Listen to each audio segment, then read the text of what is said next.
Hello, everyone. Thanks for joining us today. I'm Katie Regan with Modify Health, and I'm joined with my colleague from Dr. Shar, Megan. We're excited to have Ashley Carter be our presenter for today's topic, but I'll go ahead and pass it off we'll let people, I guess, trickle in before we start getting through the important stuff. And Megan, do you want to talk a little bit about just CEUs, getting that cleared out of the way I'll right do the away? housekeeping stuff, Okay. and we'll say this again later. But yes, so the CEU is pending. You will be getting your certificate of participation from me right when it's approved. It will be, I expect it to be quickly. I was speaking with CDR today. So yes, we will send that out probably, in the next week or so. Everything will be recorded and it will be posted on the Modify Health platform as well as the Dr. Shar Institute. So you'll have access to it in a couple of different places, and that information will be in the follow-up email that we send with your CEUs. Other than that, we're going to ask you to type all of your questions in the Q&A box throughout the webinar. All questions for Ashley we'll take at the end. So type away as things come up, and we'll try to get all of those handled at the end. Anything else, Katie? I feel like that's it. I think that's it. So yeah, great things to mention. Yeah, we'll have Q&A at the end. So as those questions come up, feel free to put those in the Q&A box and we'll get to them at the end. Yeah. All right, with that. So I guess we'll start with the sponsor slides, and then we'll introduce our speaker, Ashley. We're so excited to have her. So let me just share my screen. All right, Katie, you want to take this one? Yeah, great. All right, so a few of you might have already known about us at Modify Health.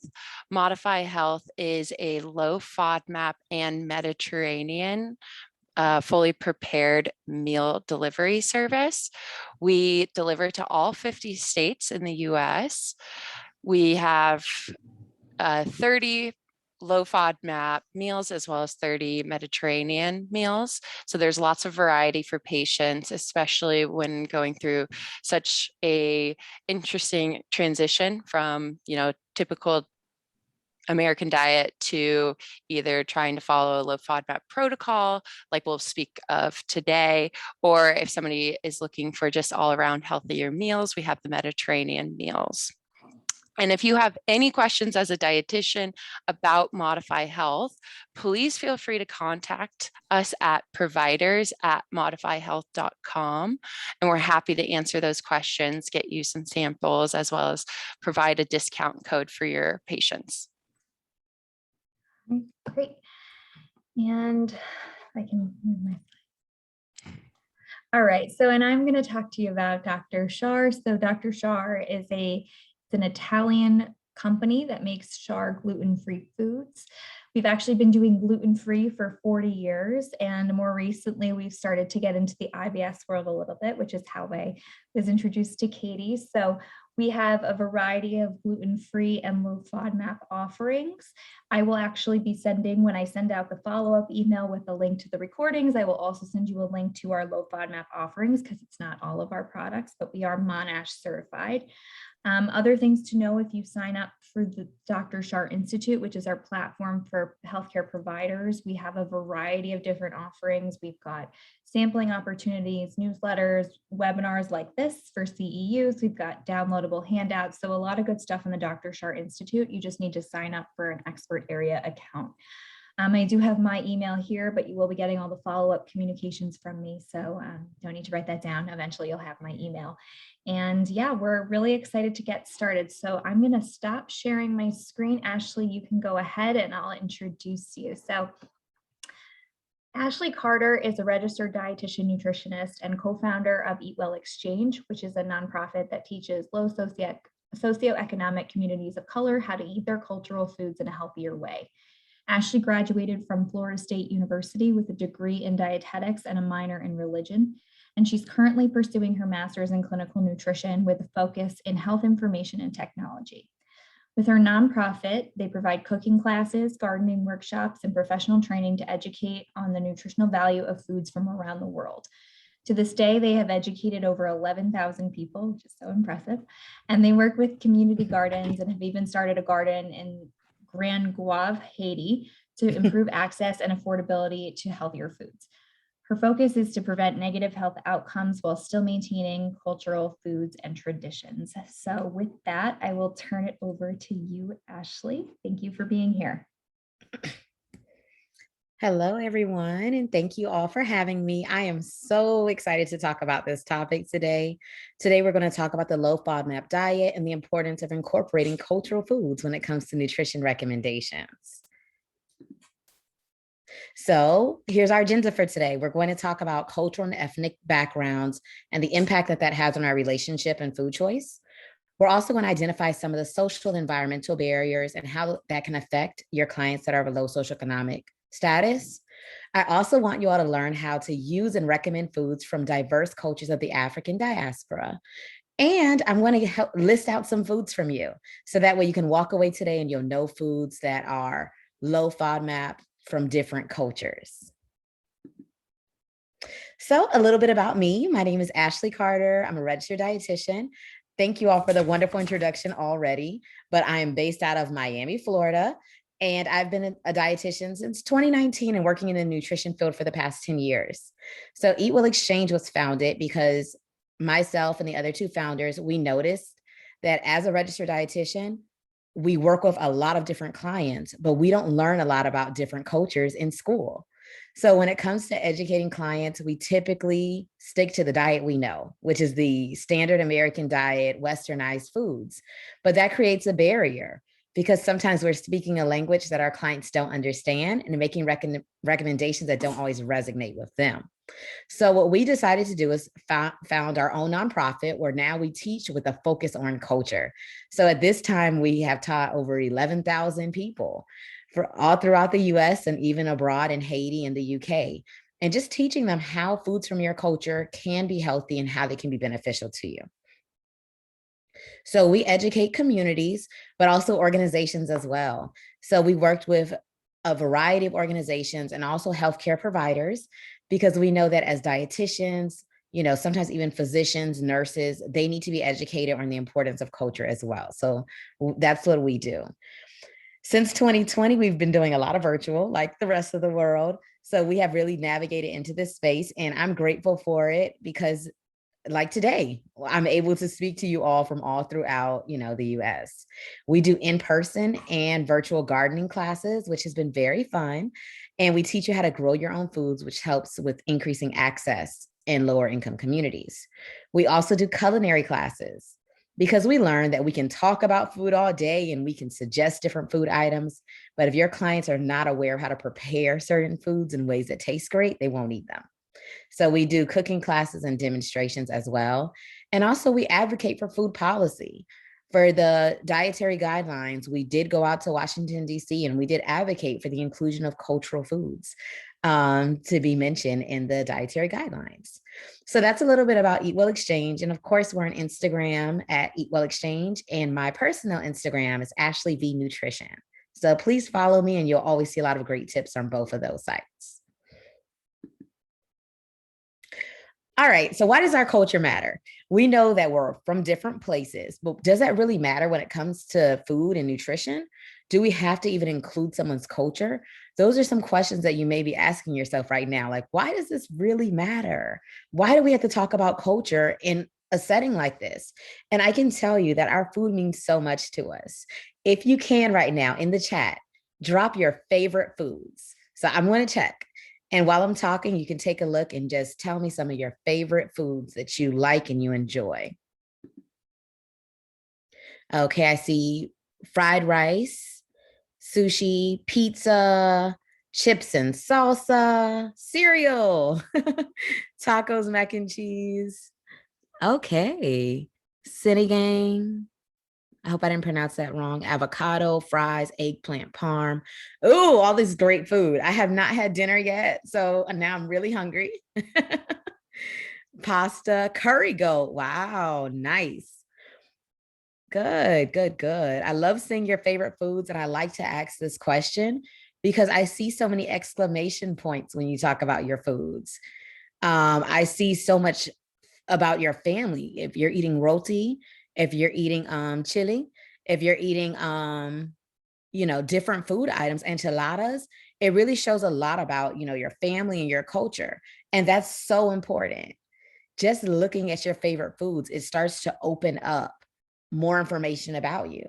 And again, I see more exclamation points. I see some emojis being dropped. And the reason why I'm asking you this is because our food is so much more than nutrients. When we talk about food with our clients, we have to remember that it's not just about vitamins and minerals. It's not just about carbs, fat, and protein. It's about our family. Our food, and I'm sure a lot of the foods that you mentioned here today remind you of something, remind you of someone. I know for me, one of my favorites is mac and cheese because it reminds me of my mom. We would always make mac and cheese together during the holidays. So when we talk about foods with our clients, we have to remember that our foods are more than nutrients. It's a connection to our family. It's a reminder of traditions and memories. And also, our cultural foods have health benefits as well. A lot of times we forget and we only think about, American food or Westernized food as far as healthy, but that's not the case. Foods from all around the world are very, very healthy. I see someone mention that she likes curry. Curry is very high in antioxidants. It's very great for you. And avocado too, it's great. It's a great source of healthy fat. So a lot of our foods are nutritious. They're not just for fun. And we just have to find ways to learn more about foods from other cultures and recommend them as well. And the last thing we want to do is instill a sense of pride when it comes to cultural food. Because I know I can say for myself, my family's from Trinidad and Bahamas, and my mom would sometimes send me to school with curry and roti and different things like that. And I would be ashamed because there was no other kids in my class eating it. And also, I just felt like it was weird. I felt like, people would say it would smell bad. And I was worried about those kind of things as a younger child. So, what we really have to do is instill that sense of pride when it comes to our cultural food as well. And thank you all for participating. It was great to see some of your favorite foods, and I share a lot of those favorite foods as well. So, now let's talk. What gets in the way when it comes to a healthy lifestyle? We're going to talk about 3 barriers today: access, education, and taste. So access is just not having enough access to healthy and affordable foods. Education is not knowing what can be eaten and how to balance those meals. And taste is feeling like a healthy lifestyle has to keep you away from your favorite foods and things that are flavorful. So the first one we'll talk about today is access. So lack of access to adequate food is considered a food desert. And there's other terms that are used as well, like food apartheid and also a food swamp.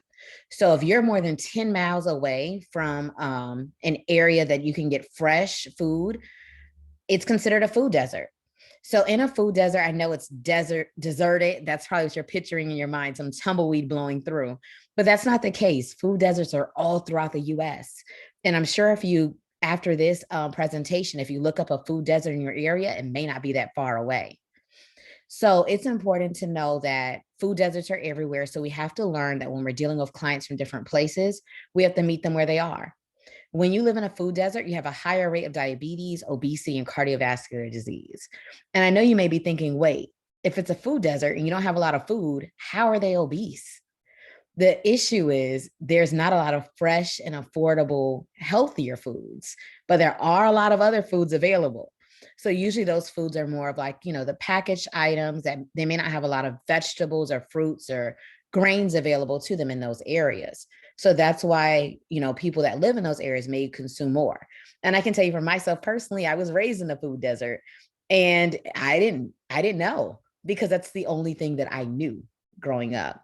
So does that make sense to you? When someone's living in a food desert, they don't always know that what they're living in is different than other people. At least for me, I thought, this was normal, this was standard.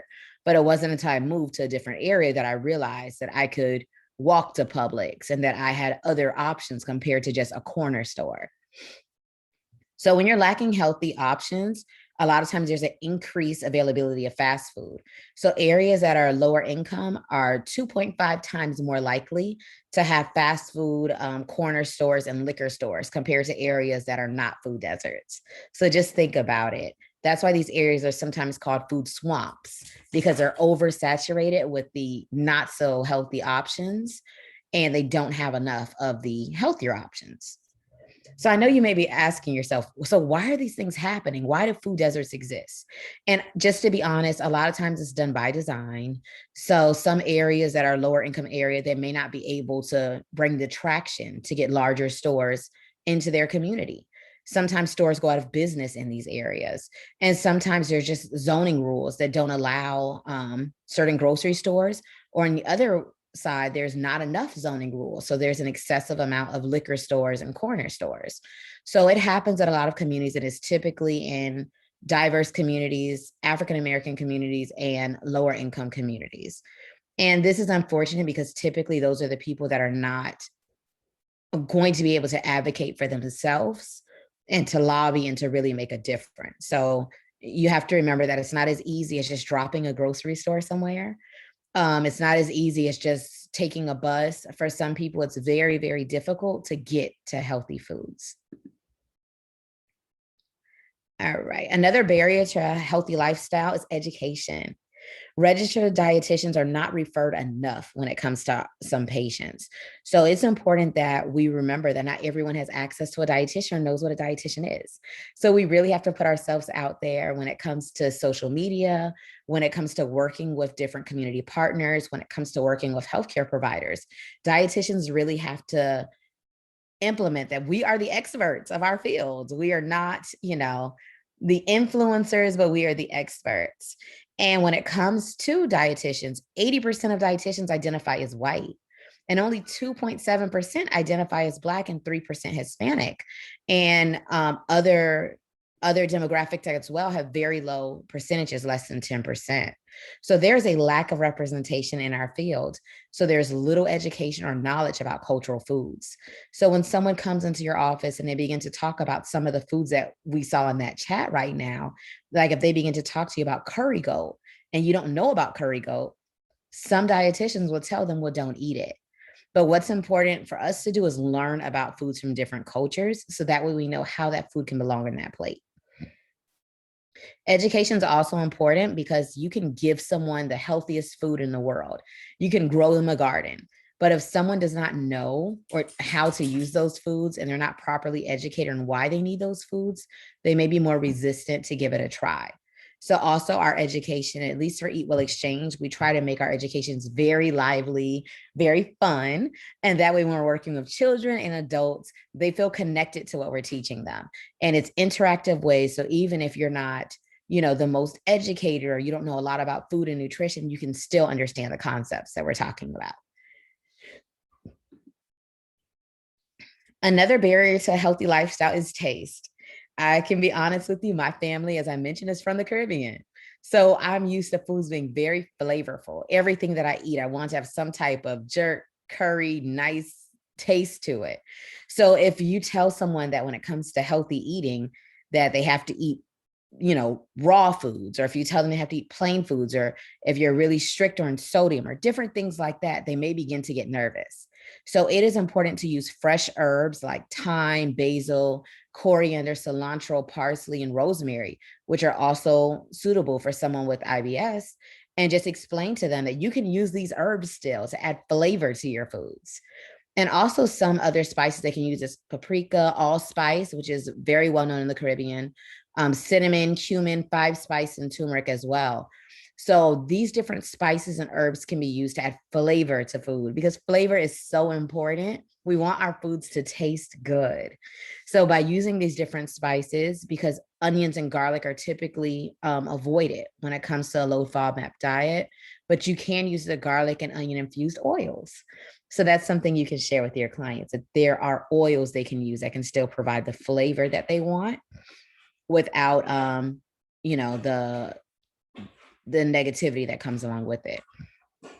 And I'm just checking the chat. Wow, a lot of you know about food deserts already and the impact that it has on different communities. I see Raleigh, North Carolina checking in. Harrisburg. Yes, all these different communities. And just think about it. If you have a client that lives in a food desert, they may not tell you. And you don't have to ask them. You don't have to say, hey, do you live in a desert? Because they may not know what that means. But what you do want to do is ask them questions. Say, how often do you go to the grocery store? Or where do you get your groceries from? Questions like that can really help you understand more about what they're doing. So a client may say, well, I go to the store once a week because that's when my neighbor takes me. Or a client may say, you know what, I have to take an Uber. So I try to limit my trips to every other week. That way I can save money on an Uber. Or the client may tell you, I go to the store every day on my way home from work. So it's important to ask questions so that when you're making recommendations, it's actually something that your client feels is obtainable. And I see someone else mention that bus services are bad sometimes. So that's something you may not know if you don't take the bus.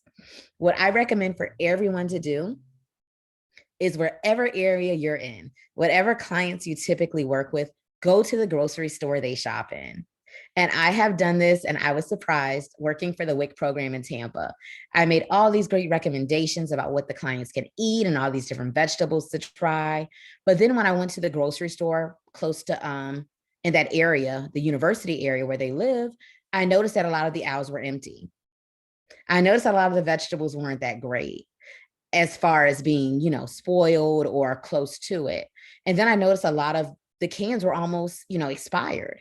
So then I started to really think about what I was recommending them. And I started to realize that it's not as easy as I was making it seem to just run into the store and grab something healthy, because for them, it was a huge barrier that, they did not express to me, and that I wouldn't have even thought to ask them if things are expired in the store or what type of barriers they were facing when it comes to grocery shopping. So that's the one recommendation I always make. It's to go ahead, shop at the stores they shop at, walk around and look for the items you actually tell them to get, to see if it's possible to do the grocery shopping that you're recommending. All right, so let's get into it. On Instagram, we have a challenge called Our Foods Are Healthy. So if you're following us, you probably have seen these posts before. And what we do is we show you that foods from diverse cultures are healthy and that they're great for us.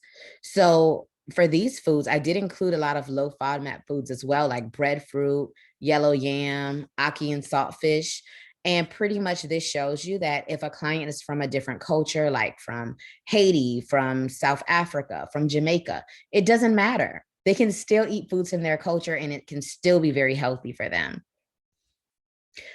So these plates just allow us to demonstrate that. So on Instagram, we have a hashtag, Our Foods Are Healthy. And this is our challenge. We always ask people to send in plates. That way we can demonstrate what a healthy plate looks like in different places. And sometimes there's food items on there that people may disagree with. Whenever we put something that's fried, or whenever we put something that's, higher in fat, a lot of people go crazy. But what I like for you to remember to do is to just calm down and remind yourself that this is an entire plate, not just one piece of food. And the reason why I say that is because sometimes we throw a plate away so quickly. And we tell a client, oh no, there's fried this or that, you can't eat it. And what you're really doing is shaming the client.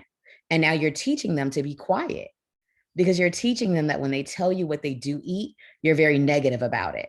So I'm not saying to praise a client for something that is going to be negative for their health, but what I am saying is to focus on the other foods that are beneficial. So you can tell them, oh, okay, well, I see you have callaloo on your plate. Maybe you can put a little bit more callaloo, so that way you have more green leafy vegetables. And the same thing when it comes to the other plate where you see the chicken, you see the banan. So different food items like that have different benefits. So what I would do as a dietitian, what I recommend for you all to do, is ask clients what are their favorite foods, and ask them what's your favorite thing your grandma would make, or what's your favorite dish you eat in the holidays. Ask them questions like that to really get into their culture and learn about foods they truly enjoy. And of course, I love these plates, and I like to see what every culture is eating. So if you like to participate, I welcome you to. All you have to do is just post a picture of your food and I label it for you, and we put the nutritional benefits underneath so you don't have to do that part. And we just like to highlight foods from all around the world.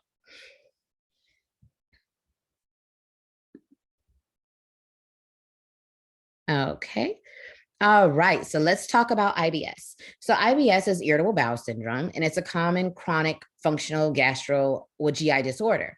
So when it comes to IBS, it's not really a diagnosis. It's more of a criteria.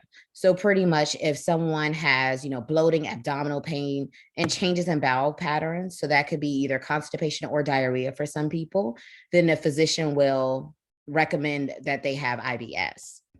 So there's specific foods that aggravate symptoms in the majority of people that have IBS. So it's different for everyone. So it is important to remember that it's not one size fits all. We can make recommendations, but at the end of the day, it really depends on that exact person. So just be very flexible when it comes to people with IBS and our recommendations. Also, just to give you some statistics, in the Western countries, it affects about 10 to 15% of the adult population, and it's twice as common in women. I know there was some research to see if there's a connection between hormone levels and our menstrual cycle when it comes to IBS, but that's not really as conclusive. We just know that it's more common in women. And also, IBS occurs less frequently among African Americans. So that may seem like a good thing, right? But then you have to think about that African American person that has IBS. They may not have a lot of resources. There may not be a lot of materials developed since there's not a lot of people with it. And also that means there may not be a lot of foods that they know that they can eat. So it's important that we learn about different cultures, we learn about their foods and how to categorize them, which we'll do today. And that way, when it comes to clients of different cultures, we can make recommendations. So one of the effective strategies to manage IBS is following a low FODMAP diet. So this diet actually started gaining more traction over the past 10 years, originally from Australia, and it has become more internationally accepted. So there's a lot of randomized control trials that have been used for IBS to show that it is a great first line therapy the low FODMAP diet is a great first line therapy for IBS. So it is recommended to implement it with the dietitian's guidance, because sometimes when it comes to these foods, it may get a little bit confusing.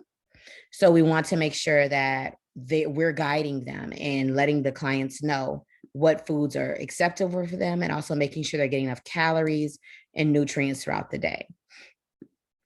So FODMAPs, they're a group of sugars that are not completely digested or absorbed in the intestine. Because of this, it causes extra gas and water to stretch the intestinal wall. So people that have IBS, they have a more sensitive gut. So this stretching really starts to cause aggravation, pain, discomfort, and sometimes pelvic floor issues as well. So FODMAP stands for fermentable oligosaccharides, disaccharides, monosaccharides, and polyols. So some examples of those for the oligosaccharides would be like blueberries, pears, watermelons, and nectarines, garlic as well. For the disaccharides, that's, sucrose, maltose, and lactose. And then for the monosaccharides, those are more of the simple sugars, so glucose and fructose. And polyols, so those are more of the added sugars. So if you have a client that chooses a lot of sugar-free gum, that does contain the polyols as well. So it's a great idea to ask a lot of questions to make sure when you're talking to clients, they know where their food fits when it comes to consuming a low FODMAP diet. And also there's a transitioning period too. So when it comes to low FODMAP diets, for most people, it's not recommended to, eat a low FODMAP diet for life, because you may not get all the nutrients you need.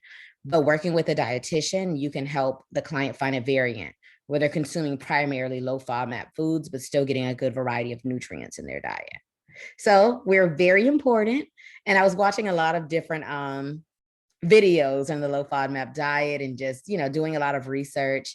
And I did see one where it was actually a physician, and he mentioned how, nutrition may not be that important. And once he said that, I was like, I need to invite him to this talk because nutrition is very important in everything we do. Because think about it, the foods you're putting into your body are directly affecting how our bodies process these different foods and how it affects our intestinal wall.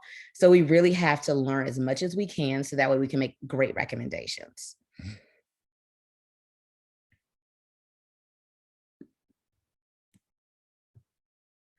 All right. So we cannot educate. I love this quote. It's actually from me.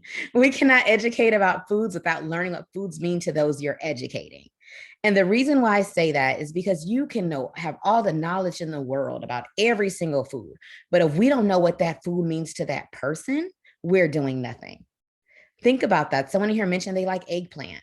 So if I start to tell them, don't eat the eggplant because of this, eat this instead, it's healthier. What good is that going to do to them if that food has a connection?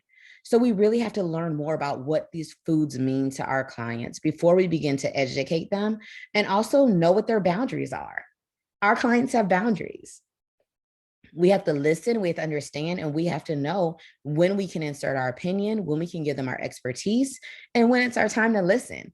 So I recommend for all of you to learn more about what foods mean to your clients before we begin to educate them. And that way we can have a dialogue, which can help drive them to make better changes. So let's go through some examples of low FODMAP fruits. So as you see here, we have grapefruits, lime, passion fruit. I know somebody asked about plantain, and this is one. So pretty much it is a low FODMAP fruit. And breadfruit as well, which is very popular in the Caribbean to have grilled breadfruit or breadfruit fried as well. So breadfruit is a very low FODMAP fruit as well. And ackee, which is the national fruit of Jamaica. So if you're working with clients that are from different places, these are different foods that you can mention to them. And what I would even recommend, which we create, is a list of foods that are low FODMAP, and just learn the foods your client likes, and that way you can recommend them to them.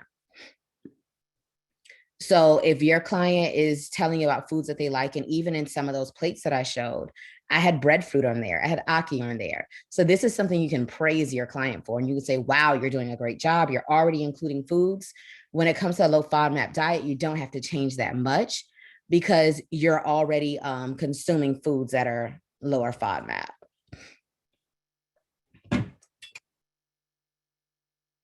And I saw a question about guava.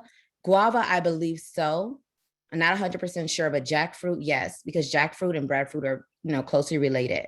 So they're both low FODMAP as well. So that's something that you can recommend for your clients too. That's low FODMAP.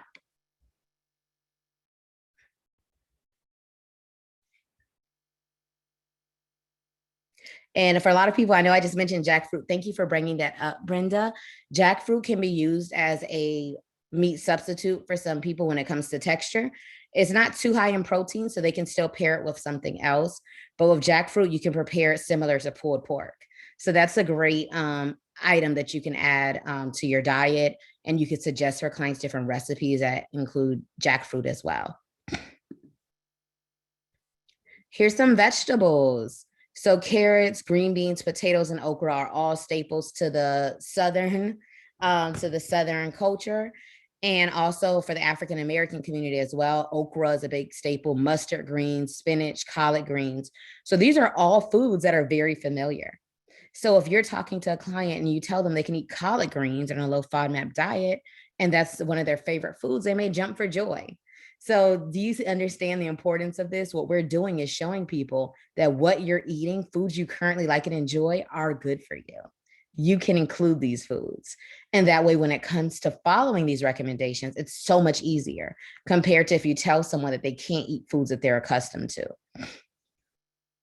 Also, red bell pepper. The reason why that is put red bell pepper is because the red bell peppers have lower FODMAP than compared to the green bell peppers.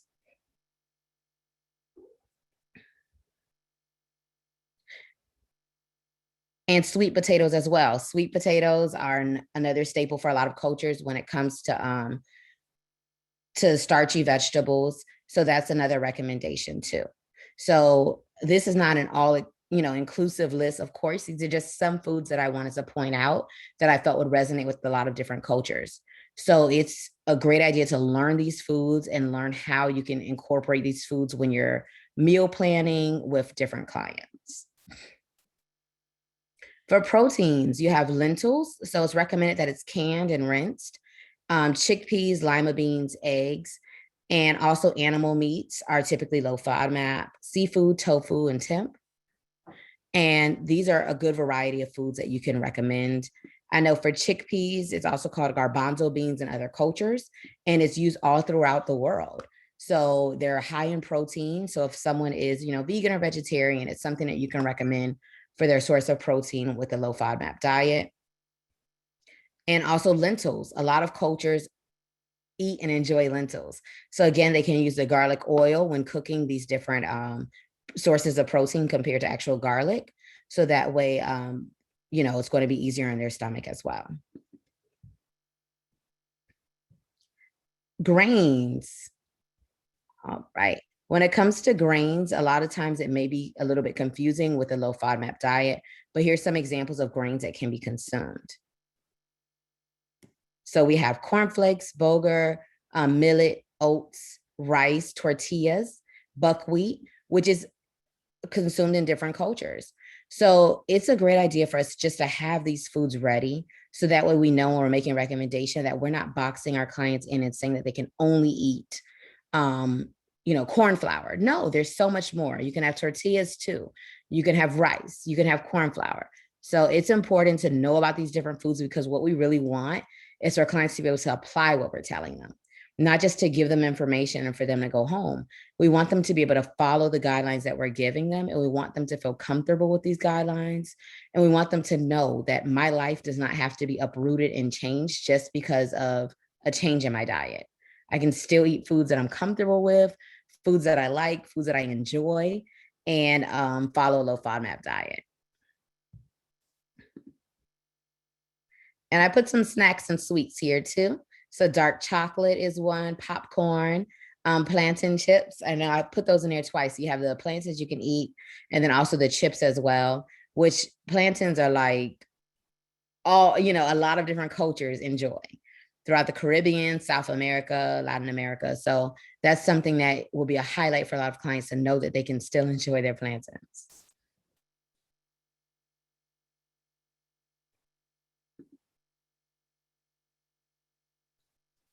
Okay, so let's put it all together. When it comes to recommending cultural foods, I was looking at the chat as well. And I saw someone say, how do you give all of this information and not overwhelm your client? And that is an amazing question. And that's because sometimes you get all of this information and you want to just tell them everything and say, do this, do that, whatever. But you don't want to do that. Instead, the most important thing we can do as dietitians is listen. So we want to talk to them, explain to them what's going on, make recommendations, and then listen to them. And I usually recommend to wait to make recommendations until after your client has talked. Because if you start to tell them what they shouldn't eat or could eat or foods that are not good for them, they may start to second guess all of their choices. And if they do that, they may not tell you honestly what they eat. And how is that going to help anyone if they're not honest with you? So what you want to do is create space. Create a space where clients know that this is a judgment-free zone. Yes, I'm a dietitian and I'm the expert when it comes to nutrition, but that doesn't mean that I'm not human. That doesn't mean that I'm not willing to listen. And that doesn't mean that I'm not going to be able to help you make small and realistic changes. So learn about the foods your client likes. That's step number one. The next thing we're going to do is categorize these foods. So as they start to name foods to you, and if you want, I would even recommend, which I've done this before, is as they're calling out foods, just write them down. Write them down. So the ones that you can already identify as low FODMAP from that what we talked about in the presentation, you can put a check mark next to those foods. For the foods that are a higher FODMAP or you're not sure about, you can look them up if you're not sure. And if you know that it's a higher FODMAP food, you can find a replacement for that food. So something else that gives them the same taste and feel or the same benefits, that's going to be a lower FODMAP. So once you categorize these foods, then we're going to build a healthy plate. So we can refer back to the plates that I showed you. So when you look at these, plates, you'll see that there's a good variety of foods. Most of them in these plates are low FODMAP. The only exception is the saucepois, which is black beans. But again, it could be canned and rinsed, but still that wouldn't be recommended. But what I would recommend doing is just looking at the plate as a whole and just saying from these foods we listed, we have breadfruit, which is great, low FODMAP. We have callaloo, which is low FODMAP. We have ackee, low FODMAP. So really build from there and just say, okay, we have pap, we have bones, we have morago, which is a green leafy vegetable similar to collard greens, callaloo, and cabbage. So really look at their plate and say, okay, here's the items you told me. We can check off all these great low FODMAP foods. And then you can go over the foods that are a higher FODMAP and say, okay, well, how do you feel about replacing some of these foods, and see what they say. They may say absolutely not. And if they say that, you know, what can you do besides explain to them what those foods are going to do to their body and how it may cause them to feel? But then also, as you go further, you can say, well, you know what? I know you want to hold on to this food, but what about this? Would you be comfortable with this change? I always recommend to make the last resort to substitute a client's food, just because we want them to understand that we respect the foods from their culture.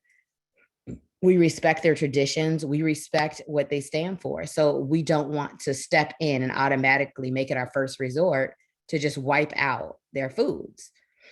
And we also have to remember that for a lot of people, you know, of African descent, that's a little traumatizing too, because it's like taking away their culture, which, you know, that's something that has been done in history. And it's important for us to remember that our foods are really tied to our culture, our family and traditions. And that's something that we hold on tight to. And I know that happens in a lot of other cultures as well. So it's important for us to remember to keep cultural foods on our plate. So when it comes to applying these changes, sorry. Okay. When it comes to using a cross-cultural application, one of the best benefits is that a client has a better understanding. So if a client is able to understand the recommendations that we're making, if they're able to have a conversation with us and dialogue and tell us, you know what? Okay, this makes sense. I understand why we're doing this. I understand why we're doing that.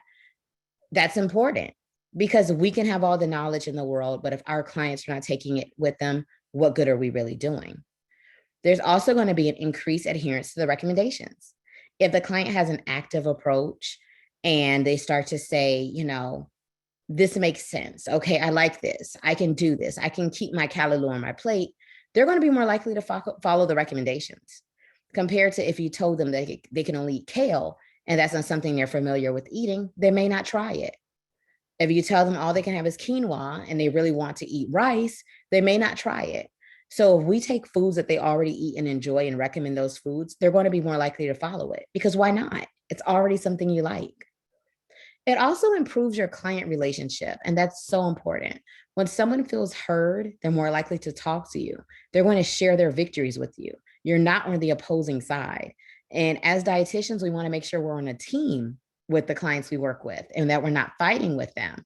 So if a client feels like, you know what, she doesn't understand me or he doesn't understand me, they don't get what I like, they don't care, they're not going to even try.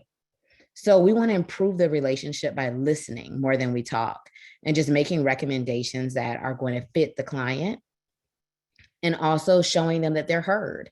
And if they tell us that they want to keep a certain food item on their plate, that we respect that. And we won't make any recommendations that go against that.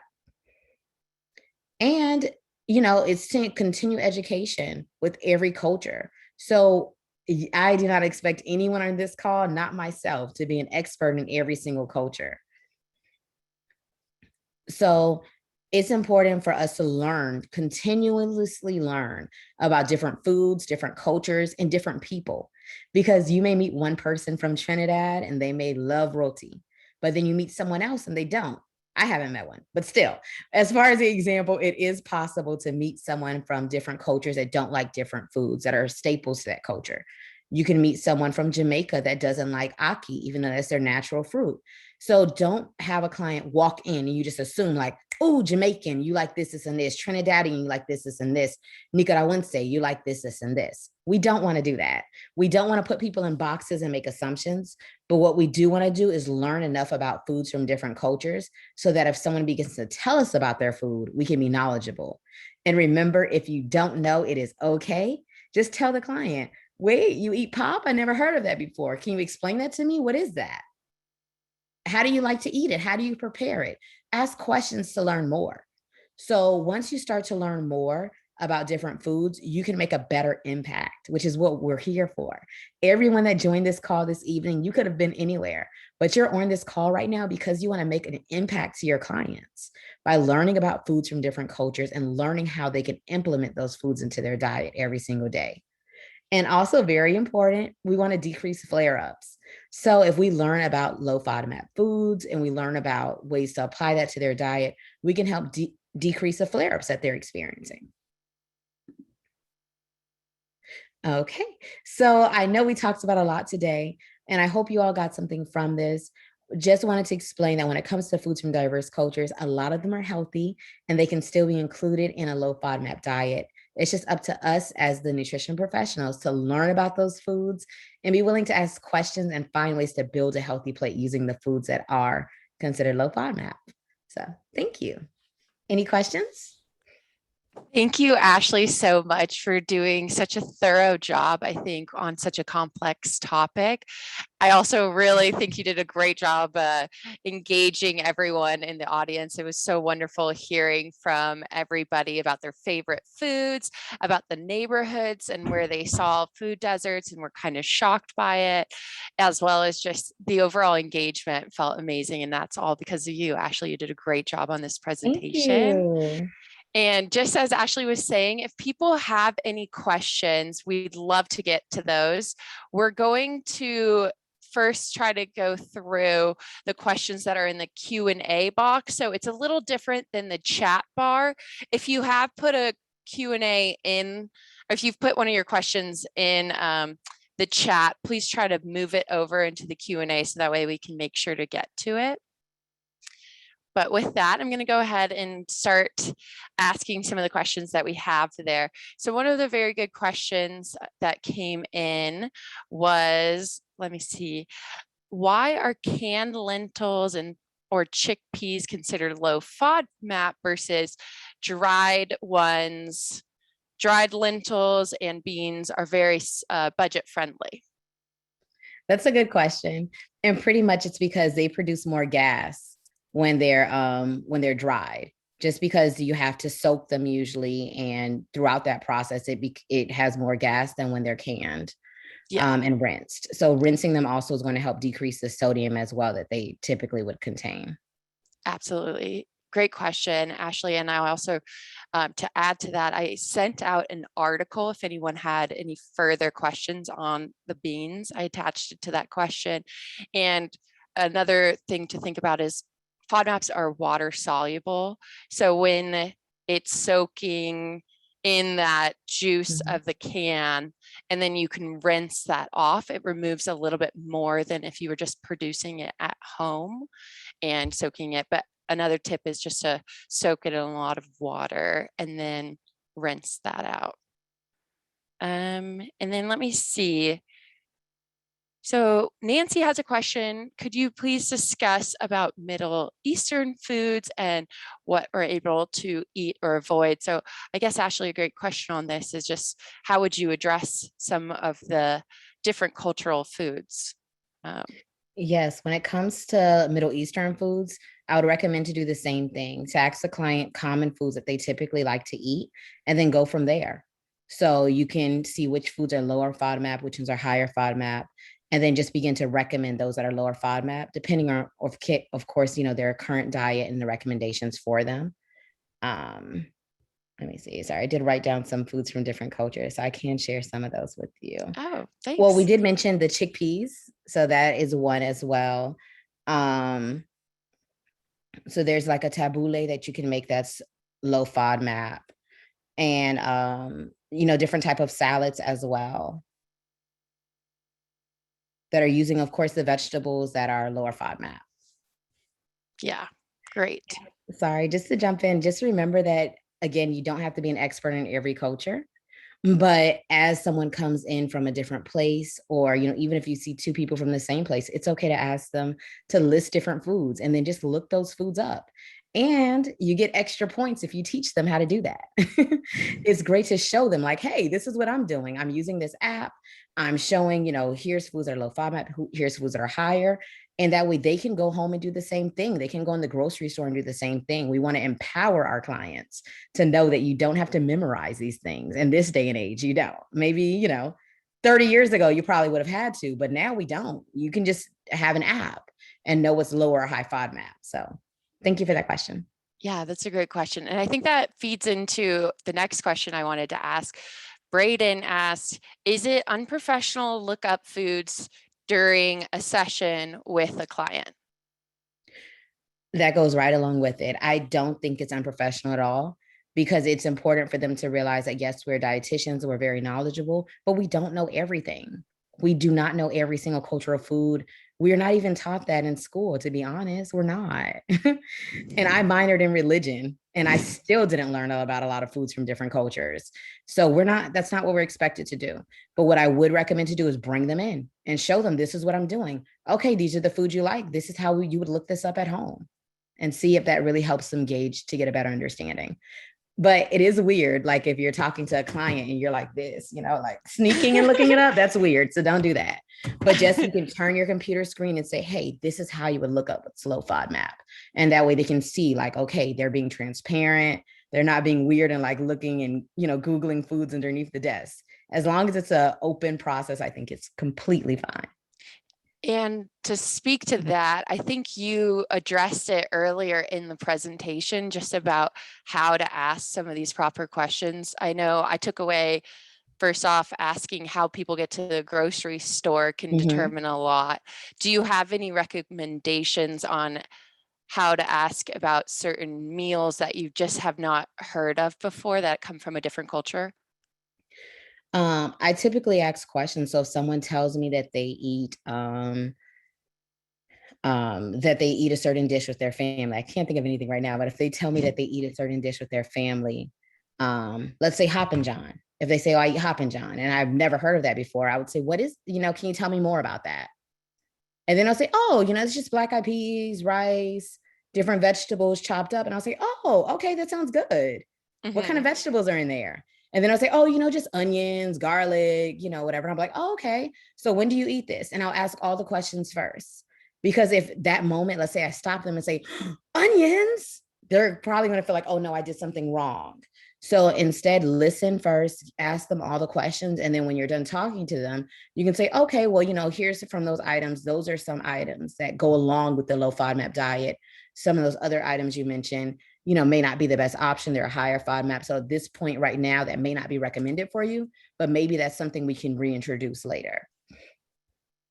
Great. Yeah, thank you.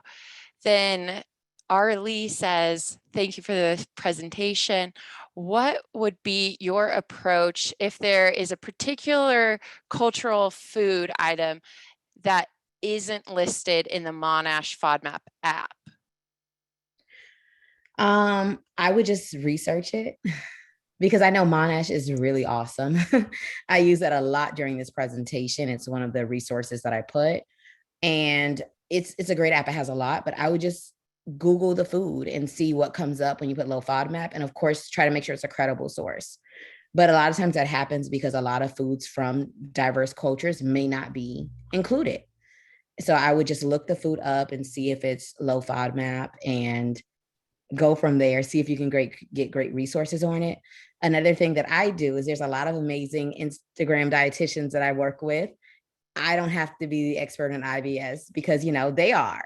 So that's another thing that I have done in the past. I've literally DM'd them like, hey, I know you typically work with this demographic. Do you have resources? And we have to build our community of dietitians. And I see a lot of the amazing dietitians are in here now. So hi, y'all.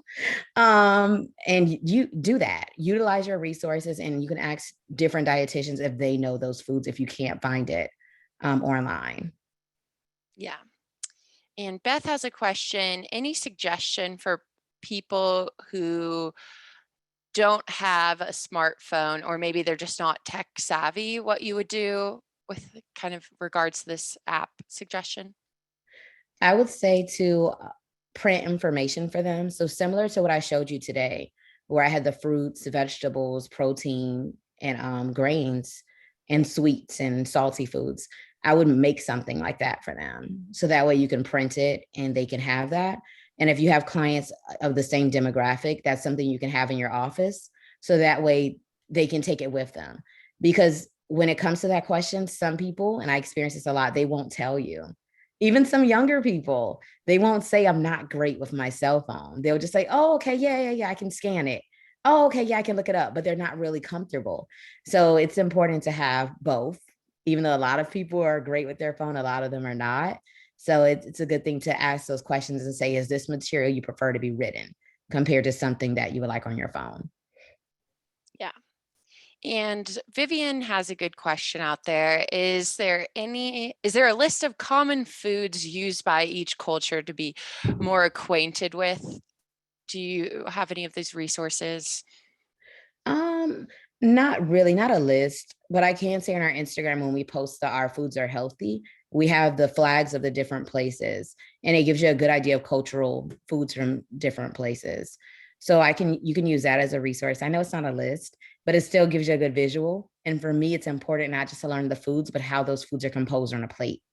Mm-hmm. Because when you're making recommendations, you wouldn't tell someone, to have breadfruit and something that it didn't go with fruit and spaghetti. Like just because you learn one food, it doesn't mean it goes with other things. So sometimes it's great to see that food on a plate so you know how it can be paired with other foods of that culture. Mm-hmm. And I do want to make note of what Christine, our dietitian director at Modify Health, mentioned. She said if there's a food that has not yet been tested by Monash, which is not uncommon, then what you can do is you can also challenge it separately during that reintroduction phase while maintaining the low FODMAP baseline so people have a better understanding of whether or not that food works for them. Thank you. Thank you, Christine. Yeah.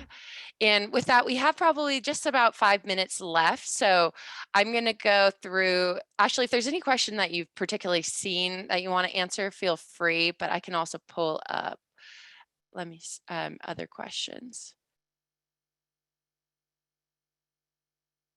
Okay, this is a great question. We have, with spices, does dried/ground garlic or onion have the same impact as the whole vegetable? I know you mentioned oils, but was curious about dried spices. I believe so. I did not see any research that shows that it would be different, just because even though it's dried, it's still that herb. And, most herbs are already pretty, I don't want to say dehydrated, but they're not, it wouldn't really make a difference in the chemical compound from my knowledge. I did see a lot about oils being used, but not as far as using the dried herbs and spices of the higher FODMAP spices. Mm-hmm. Yeah, I agree completely with what you're saying. So it's, again, as we were saying, it's a water soluble. So if it's in that oil, that's a great way to get the replacement garlic and onion flavor. If there's not garlic or olive oil, if there's not garlic oil or onion oil at their local grocery store, another thing you can do is just kind of teach them how to make it on their own. If they remove the garlic or the onion from themselves, then while it's cooking in oil, it's okay, as opposed to if it was cooked in water, because then it's released into the water. And even though if you remove the compound, it'd still be there. If a patient does the 2-week elimination phase and gets off track for one meal or a day, should they start the 2 weeks again or add one more day? Not 100% sure about that one, because honestly, that really depends on the person too. So if they're having very severe symptoms, they may want to start from the beginning, but not 100% sure about that one. Yeah, when it comes to the low FODMAP elimination, just seeing how it goes. And sometimes it takes people 2 to 6 weeks to find relief, and being patient with those, with your patient or your client, and finding a thing that works for them. Now, let's see. Now, Ashley, did you get a chance to look through the questions? And was there anything, or I can pull the last question for us? You can pull the last one. There's so many great questions. Thank you all. I'm reading all the great feedback. Thank you all so much. And again, Ashley's is clearly very friendly, and feel free to connect with her on her Yes. Instagram. And I'm sure, if you have these questions, she's a great resource. That's what we love about dietitians, is we're just so friendly and want to share those resources. So try to connect with each other. Now, the last question is, how do you teach these concepts like the low FODMAP protocol without overwhelming people? Is it necessary to introduce the whole diet all at once, or how can you do this? That's a great question because it can be very overwhelming, but I would recommend to start off with what they're currently eating and then go from there. So if you see that they're primarily eating a lot of foods that are low FODMAP, you can use that as a great segue to say, okay, well, I know you mentioned that you eat collard greens most days, and I know you mentioned you like sweet potatoes. Those are actually low FODMAP foods already. So those are foods you can incorporate into your diet. You can continue to eat them. But on the other end, if you're talking to someone and most of the foods are higher FODMAP, you may have a little bit more work to do. And that can be very overwhelming if you're like, you can't eat that weight, but if you eat this, you got to soak the beans, you got to dry the beans. Like that can really stress them out. So it's important to start small and just find obtainable changes they can make. You can say, okay, based off of the things that you told me that you like, a lot of those foods are, a higher FODMAP food, but don't worry because we can find similar foods that are a lower FODMAP that you enjoy. And then for every food, I would find a couple, let's say 3 different suggestions and say out of collard greens, out of callaloo, out of different vegetables, which one would you like? Which one resonates you? Which one sounds good? Which one do you have in stores near you? Ask questions so that way they can say, you know what, I have heard of that. I kind of do like that. I didn't even think about that food.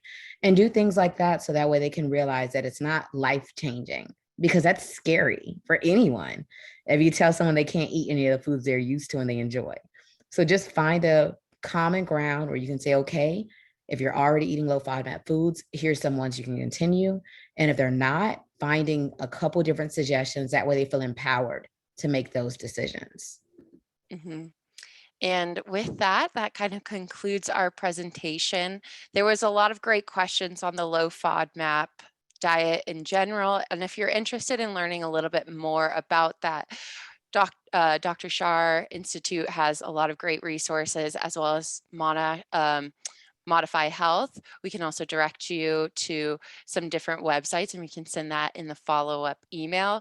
But I would love to send another almost like virtual round of applause to Ashley. She did such a phenomenal job today. I think this is clearly given us a lot more clarity on how to work with different cultures through such already a tough protocol. So I want to thank you for your time and putting this all together. Thank you. And thank you for having me. And I'm grateful that we were able to even have this discussion because it's so important to just really emphasize that this is important, this matters, and this can really make a difference for our clients. So thank you all for having me. Yeah, no problem. All right, with that, I'm going to close this out. So have a good night, everybody. Bye now. Bye.